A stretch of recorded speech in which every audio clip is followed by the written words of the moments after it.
జెండాను రెపరెపలాంచే వాళ్ళు నాయకులు కావచ్చు, కానీ ఆ జెండాను నిటారుగా భూమిలో పాతిపెట్టి ఇది నా జెండా అని చెప్పే సోదరులు మాత్రం మన కార్యకర్తలు అనే మాట నేను గుర్తు చేస్తూ ఉన్నా.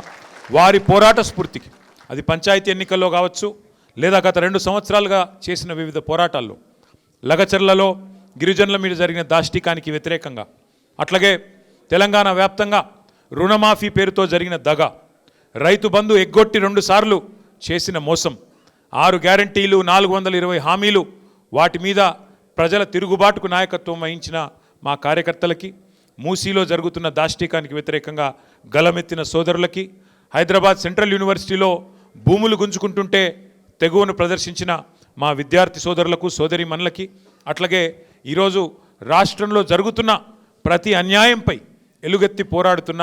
మా తెలంగాణ తమ్ముళ్ళు, ఆడబిడ్డలు, పేరు పేరున బారాస సైనికులు, భారత రాష్ట్ర సమితి సైనికులందరికీ హృదయపూర్వకంగా నేను వారికి శిరస్సు వంచి వినమ్రంగా నమస్కారాలు, వారికి అభినందనలు కూడా తెలియజేస్తా ఉన్నా.